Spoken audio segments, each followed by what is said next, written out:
Blaine, can you do some name dropping on some of the famous Toronto clubs that you played? Well, let me think. I guess the Alma Combo is the one that most people know about. I played there a couple of times with some people, and was lucky enough to share the stage with Amy Skye and Alan Frew from Glass Tiger. There was also Rich Dodson from a group called the Stampeders that some people might have remembered.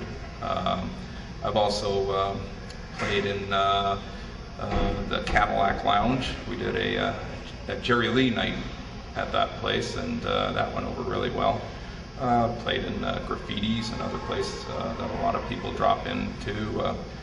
A few other pubs in the area that some people might have remembered. Stonecutter's Lounge, which I think was made famous in a rock and roll song by it was Tom Cochrane, if I remember. I've also played with Ralph Cole in Lighthouse. We've jammed a few times. Shared a few licks with one of the judges of Canadian Idol, Zach Werner, who was an interesting guy. I knew him before he was doing that show. Is that just a shtick, or is he that much of a prick? Well, I hate him. he's an interesting guy. He's a very nice man. But he was a guy who went through the rock and roll mill and got to the point where they told him basically, look, you're not going to be a big star. And his shtick is now he's letting other people know if he thinks they will be a big star or if not. And he's just very blunt, and mind you, he's doing pretty well. He's pretty well known now compared to what he was when he was playing rock and roll, so you can't argue with success. Blaine, can you tell me some of your funny gig stories, both low points and high points? Well, I think one of the stories that I don't know anybody, even the professionals from the old band, who could beat this story. But one of our first gigs with the Flashback band was to play at a nudist resort, naturist resort as they call it, but basically it's a resort of naked people. We had to entertain them and also be exposed to them. We did not play naked, although we were invited to, but I'm not plugging into equipment and then playing naked on a stage nights. And so we had the opportunity to try to remember everything we were playing while watching all these naked people jumping around and dancing up and down. And as much as you may think this might be really titillating, it's sort of like looking at a subway stop full of people naked. That's about the average naturist.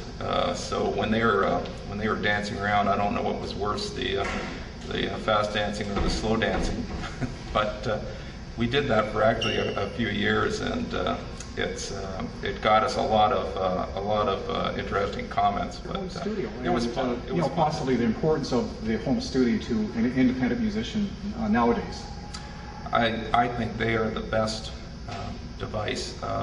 It used to be that you would have to spend thousands of dollars for some of the mixing equipment and effects and track devices that you can record with now. Now for a few $100s you can have all that in your house, and I am taking advantage of that and am putting together my own material. I originally did it for the purpose of playing it for my band so we could perhaps do some of my original material, but I found that it's a really interesting way of getting feedback. You put together your own songs, which I know other people are doing on the internet radio, and you can post them up for other people to listen to, other musicians, other people interested in your music, and they will tell you and send you messages how they like it. You can tell by what the plays are, which ones are the most popular, and I think that it's a great way to get your word out without having to be you don't have to be a 21-year-old fashion model to be in music. You can put your music out and let it make the decision as to how you're received by the public. Many people think being a musician is rather glamorous, but it could be a hazard to one's health. Am I out of line there? Or Yeah, with being rough? We played a few rough places. We played this one place that is actually still going in Guelph, believe it or not. It's called the Diplomat Hotel is the name of it. They call it the Dip, the infamous Dip. And it's one of the places where they didn't put up chicken wire because somebody would probably steal it. But it's so rough in that place. We would rarely get out of there without seeing a fight happen sometime during the night. And I remember this one particular night where two girls got into it, and they literally went from one end of the bar room to the other. I had a tower speaker. In those days we were using tower speakers. I had a tower speaker in front of me, and I was hanging on to it to keep it from being tipped over, but also so that in case they threw a chair and I had something to protect myself. They went all the way through the bar room, onto the pool table, and right out the back door. It was the wildest thing I ever saw, but it always happened in those places. Something would happen during the night, and if you were playing, you just kept playing, and if you weren't playing, you just waited till it was over and let the bar people take care of it. Blaine, what are your musical influences? Well, if anybody's heard me, they know I sound somewhat like Jerry Lee Lewis, and he was a big influence on me. But there's other people too.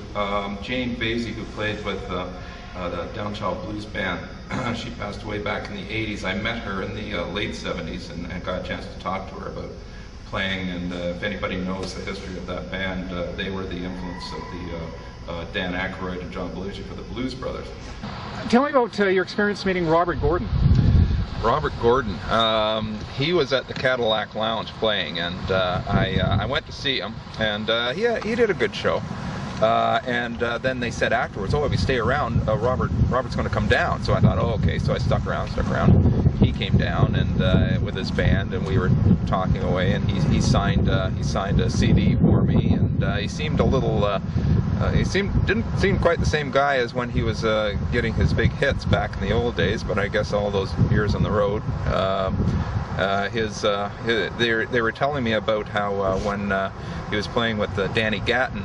Danny Gatton used to have a... Who committed suicide. Yeah, that's right. But he was a great Telecaster player. But he had a he had a suicide switch on his amplifier. And they said if he ever got to the point where he just didn't want to play anymore, or he decided he'd had enough, he could hit this switch on his guitar, and it literally short-circuited out his amplifier and would blow half the stage out at the same time. So if he ever got into a mess where he thought maybe he was a little bit over his head, I don't know where, but I thought that was an interesting story. What do you think of the internet radio? I think it's great. I think it's for people who want to put their work up on the site, just for people to listen to, other musicians. I think it's great, and I think it's a terrific way to get your name out. People seem to be all worried about piracy and so on, but you know what? If you want to put a demonstrator song out, what better way to get a worldwide audience than to put it on the internet radio? So I'm all for it.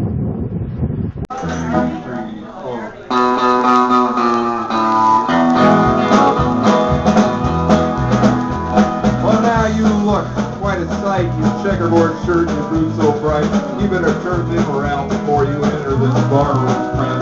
This place ain't for the weak of heart, and the spot's always dim and dark. Black's the only dress code here. This bar is strictly cash.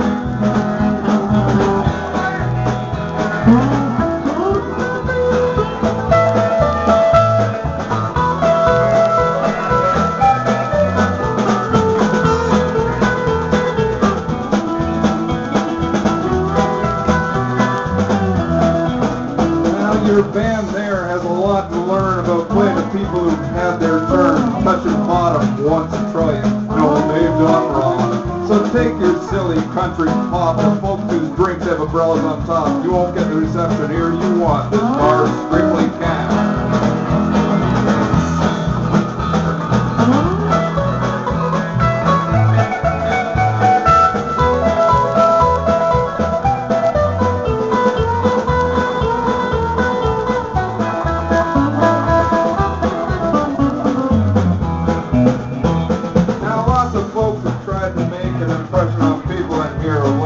None have done the job of bringing joy to these old homes. bar. We got a jukebox full of ours. Tells the story of who we are, and this bar is strictly cash. It tells the story of who we are, this bar is strictly